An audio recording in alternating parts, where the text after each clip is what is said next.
Israël Dupuis pour un tuto sur les flammes. La dernière fois, j'ai fait un tuto avec les flammes sur un tracé de travail à l'intérieur de Photoshop avec le filtre de flamme.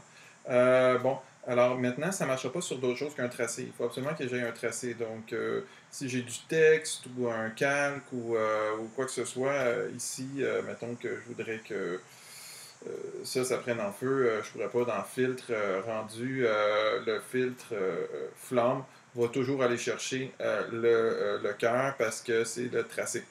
Donc, pour que je sois capable de faire ça sur du texte, il faut que ce soit un tracé de travail, il faut que le texte soit en tracé de travail. Fait que je vous montre comment. On va ouvrir Illustrator en premier. Et là, dans Illustrator, on va taper notre texte. Donc, mettons ici.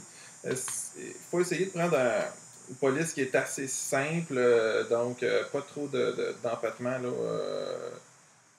complexe, pas trop de détails au niveau de la police, parce que sinon ça ne marcherait pas. Donc, Myriad ou la fameuse Impact, là, mettons, juste pour faire une histoire courte. Donc, une fois qu'on a choisi notre police comme ça, ce qu'il faut, c'est pas fini, il faut la sélectionner avec la flèche noire, ici, la sélectionner avec la flèche noire, aller dans Texte et faire vectoriser. Donc là, ça va transformer la typo en tracé. OK? Donc, je vois les petits points ici. Je copie, je m'en vais dans Photoshop, je vais éteindre le cœur parce que c'est ça, et je paste. Et là, quand je paste, donc CTRL-C, CTRL-V, commande-C, commande-V, je choisis tracer. C'est ça qui est important. Et là, qu'est-ce que j'ai dans ma fenêtre de tracé? Je retrouve mon tracé qui est là. Première étape. Deuxième étape, maintenant, comme c'est un masque vectoriel, il va falloir juste que je le duplique. Je le prends, je le duplique comme ça. OK? Juste le dupliquer comme ça, puis on va l'appeler flamme, mettons. OK? Donc, je l'ai dupliqué. Chose importante.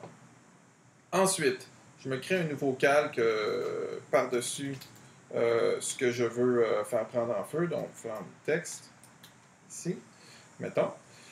Un nouveau calque vide, 916. Je vais faire un arrière-plan noir en arrière, ici, voilà.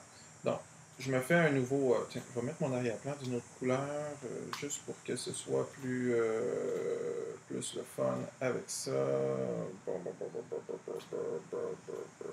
Mettons... Bon, peu importe, OK? Fait que là, l'idée avec ça, c'est d'avoir un calque vide. Tu as ton calque vide, et là, tu prends ton tracé, qui est ici, et tu vas dans Filtre, Rendu, Flamme. Et là, il est capable, c'est parce que mon document il est gros, et là, il est capable de reconnaître que, le contour du tracé. Alors là, je peux y aller, puis augmenter mes flammes comme ça, y aller avec une longueur aléatoire, etc., etc. Il va reconnaître le truc, et il va me faire des flammes tout autour du tracé. Ici, par exemple, tiens, je vais y aller avec plusieurs flammes à divers angles. Je pense que c'est ce qui serait le plus intéressant. Et mettons que je fais ça comme ça, là. Moi, ce que j'aimerais faire, c'est que je ferais un truc comme ça, ici, puis en dessous, j'aurais mon tracé qui est déjà fait, que j'ai copié-collé. Donc, je pourrais créer une superposition entre les deux. Le rendu est un petit peu long, mais vous allez voir.